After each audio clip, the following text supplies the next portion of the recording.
John Kerry set to give a speech today on Mideast relations. Joining us now, Ed Klein, the author of Guilty as Sin. Ed, a lot going on now, certainly, and we're going to get to exactly how it appears President Obama doesn't really want to leave the stage. And part of that, though, that's big picture, but specifically this anti-Israel UN resolution where the administration just abstained. It was basically Barack Obama, again, voting present. Yes. Well, I think he had this in mind for a long time. I mean, his relationship with Bibi Netanyahu has been so bitter. And I think this is his last shot at Netanyahu. And also, of course, trying to box in Donald Trump as he comes into office. So that's the timing of it. You think if Hillary, they were assuming a Hillary Clinton presidency, it maybe would have unfolded otherwise. Now they're getting everything done that they can at the end, which is where they really were to begin with. I think if Hillary had won, I think they would have voted and vetoed this resolution and allowed Hillary to carry on the ball. To tee it up for her, That's like, let's give her a chance at Mideast peace. Exactly. Now, they don't want Trump to get his shot in, and this is there's a lot of bitterness between, between Obama and Netanyahu. I mean, Netanyahu came here, talked in front of Congress, and tried to undermine the Iran deal. This is going on for a long time, and I think we're seeing the culmination right now. Do you think the White House was surprised, though, by the backlash? Because you say it appears that they were planning this for a long time. This is our last shot at Netanyahu. And they thought maybe we're heading out the door, the president's in Hawaii, nobody's really going to notice. People have noticed, and people are speaking out, including Democrats. Absolutely. And I don't think if you look at Mr. Rhodes, the Deputy National Security Advisor, who, by the way, was the guy who set up the Benghazi. It was really a video that caused the narrative. I mean, they didn't expect this kind of backlash. He also set up the narrative on the Iran deal. That's right. Really interesting. It seems like President Obama is having a really tough time letting go, moving on from his office gracefully, even saying a few days ago that had he been running in 2016, he would have beat President-elect Donald Trump. Have you seen this before? Because you try to imagine George W. Bush acting this way when he gave the office over to President Obama. We have a long tradition in this country when a president is finished with his term, he packs up his clothes, he goes home, and basically buttons his lip and gives his successor a chance to run. This is the first time in, 100 years since Woodrow Wilson that a president is going to stay in Washington. They've rented the Obamas, as you know, this huge 8,200 square foot mansion in the Kalorama section of Washington. Where all the embassies are. Right. There's 9 bedrooms. The Obama embassy. Yes. And there's 1 bedroom for Valerie Jarrett, of course. Always is. And they've been talking behind the scenes, according to my sources, about setting up essentially a shadow government. So you say, and I've heard you talk about that, and some of the outside organizations that would assist on that. What issues, or what areas do you think they would focus on the most? I mean, where are they going to try to preserve the legacy or fight back against the President-elect Trump? Well, I think what we're going to see is something, this is a little exaggeration, but something that is going to look a little like the anti-Vietnam War demonstrations back in the 1960s. There's already talk about mass demonstrations during the inauguration in Washington. They're talking about storming, that's the word they use, the offices in Capitol Hill to try to stop the nominations of Trump's various appointees. They're talking Soros and a guy named Tom Steyer, the environmentalist, have already talked about devoting hundreds of millions of dollars to demonstrations, civil disobedience, op-ed pieces. And building up sort of this big organization once he leaves office. The president talked about that. Yeah, he was on the Axe Files with David Axelrod opening up about those plans. Here's what he said. With respect to my priorities when I leave, it is to build that next generation of leadership. Organizers, journalists, politicians. I see them in America, I see them around the world.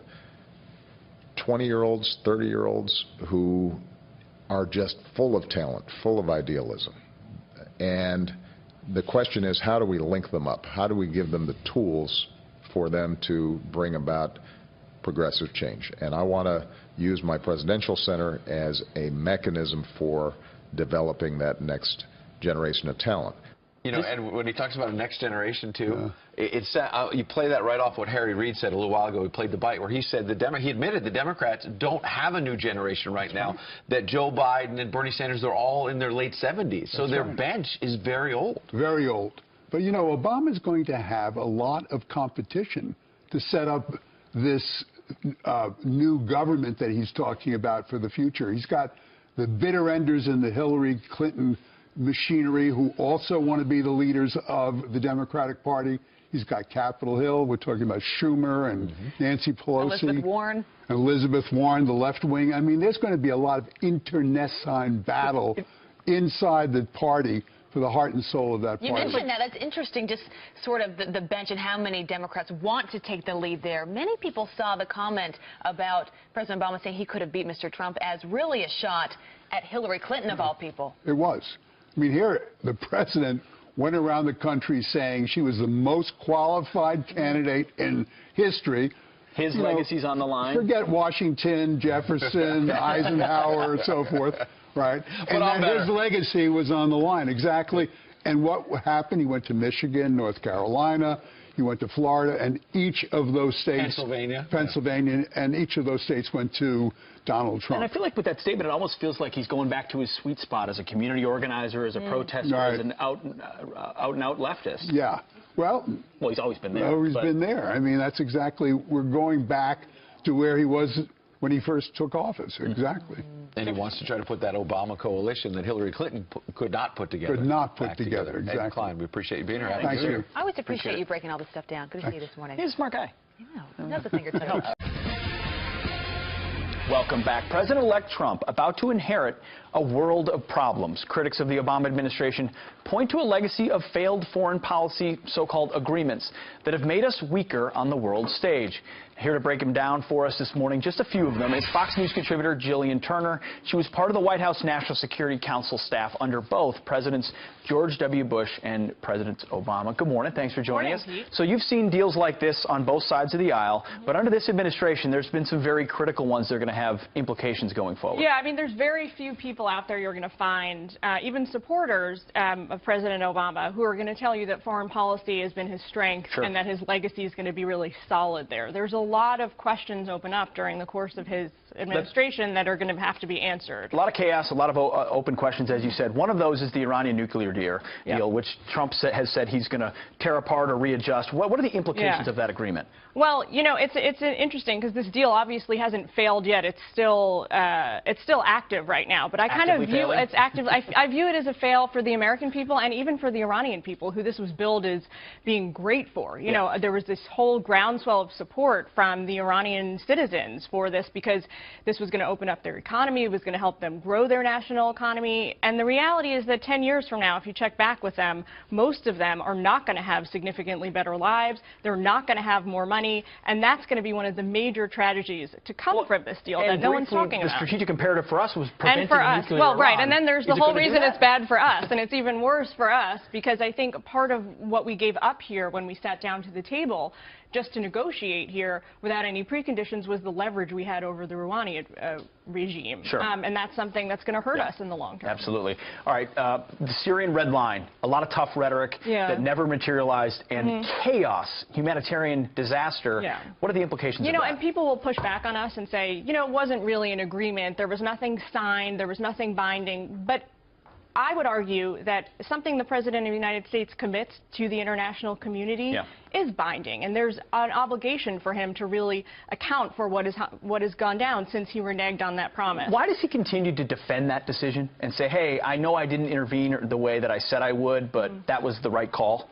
I think part of the reason is because nobody wants the United States to sort of take the fall for the ensuing civil war that we've seen over the last 4 years, which has had atrocious humanitarian consequences, as well as the refugee crisis that's ensued. It's now gone global. Not to mention ISIS. We don't really want to sign up for the buck on that one. But I think that had he not reneged on this, some of this could have been potentially mitigated. It was such a moment where America's prestige was diminished because we said something and they didn't stand up to it. An ally. We sort of disappointed a whole slew of allies allies that have never really gotten over it. Absolutely.